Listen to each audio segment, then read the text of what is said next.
আপনারা দেখছেন একুশে টেলিভিশন।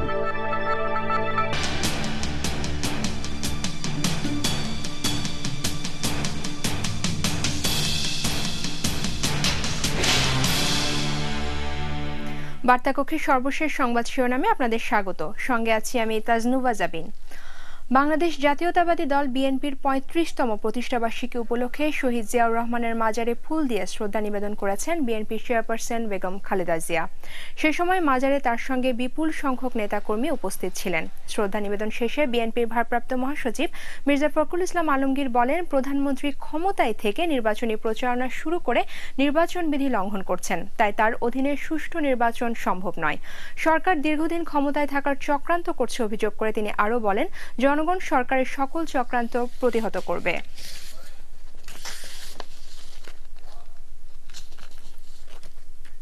মালয়েশিয়ায় অবৈধ অভিবাসন বিরোধী অভিযানের শুরুতে আটক করা হয়েছে ৭১ বিদেশিকে। এদের মধ্যে কতজন বাংলাদেশে আছেন তার সঠিক সংখ্যা জানাতে পারেনি দেশটির অভিবাসন দপ্তর। জানা গেছে, অভিযানে ৬০ জন পুরুষ ও ১১ জন নারীকে আটক করা হয়েছে। তারা আরও জানায়, এদের অধিকাংশই বাংলাদেশ, ইন্দোনেশিয়া, মিয়ানমার ও নেপালের নাগরিক। বুকিত রাজা, ক্লাং ও দেংকিল এলাকা থেকে বৈধ কাগজপত্র না থাকায় এসব অভিবাসীকে আটক করা হয়েছে।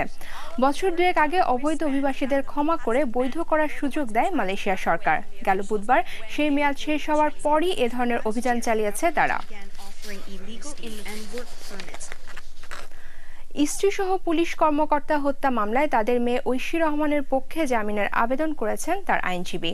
ঐশীর আইনজীবী মাহবুব হাসান রানা রোববার ঢাকার মুখ্য মহানগর হাকিম আদালতে এই আবেদন করেন। মুখ্য মহানগর হাকিম বিকাশ কুমার সাহা এই বিষয়ে শুনানির জন্য ৫ সেপ্টেম্বর দিন ধার্য করেছেন। আসামি ঐশীকে ওই দিন কারাগার থেকে আদালতে হাজির করার নির্দেশ দেওয়া হয়েছে। এসপি পরিদর্শক মাহফুজুর রহমান ও তার স্ত্রীর ক্ষতবিক্ষত লাশ গত ১৬ আগস্ট তাদের চামিলিবাগের ফ্ল্যাটে পাওয়া যায়। ঐশী ১৭ আগস্ট পুলিশের কাছে ধরা দেয়। সিরাজগঞ্জের উল্লাপাড়ায় বিএনপির প্রতিষ্ঠাবার্ষিকী পালন নিয়ে দু গ্রুপের মধ্যে দফায় দফায় সংঘর্ষে ২০ জন আহত হয়েছে। দুপুরে উল্লাপাড়া উপজেলা বিএনপির সাবেক সাধারণ সম্পাদক আজাদ হোসেন আজাদ গ্রুপের সমর্থকরা দলীয় কার্যালয়ে অবস্থান নেয়। এরপর সাবেক এমপি উপজেলা বিএনপির সভাপতি এম আকবর আলীর সমর্থক তাদেরকে ধাওয়া করে কার্যালয় দখল করে। সে সময় উভয় পক্ষের মধ্যে সংঘর্ষে ২০ জন আহত হয়। বিএনপি কার্যালয়ে আসবাবপত্র ভাঙচুর ও আগুন লাগিয়ে দেওয়া হয়।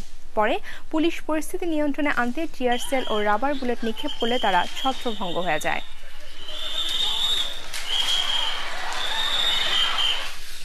আন্তর্জাতিক রাসায়নিক অস্ত্র ব্যবহারের অভিযোগে সিরিয়ার উপর যে কোনো দিন হামলা হতে পারে বলে জানিয়েছেন মার্কিন প্রেসিডেন্ট বারাক ওবামা। ওয়াশিংটনে আয়োজিত সংবাদ সম্মেলনে ওবামা জানান, এই বিষয়ে ৯ সেপ্টেম্বর কংগ্রেসের অনুমোদনের জন্য অপেক্ষা করবেন তিনি। সে কারণে কংগ্রেসে আলোচনা ও ভোট অনুষ্ঠিত হতে পারে। জাতিসংঘের কোনো সহায়তা ছাড়াই এই হামলা হবে বলে জানান মার্কিন প্রেসিডেন্ট। সিরিয়ায় হামলার ব্যাপারে যুক্তরাষ্ট্রকে সমর্থন করছে ফ্রান্স, আর রাশিয়ার সরাসরি বিরুদ্ধে না গেলেও বিষয়টি ভেবে দেখার জন্য ওবামার প্রতি আহ্বান জানিয়েছে। এদিকে যুদ্ধবিরতি বিক্ষোভ হয়েছে হোয়াইট হাউসের বাইরে।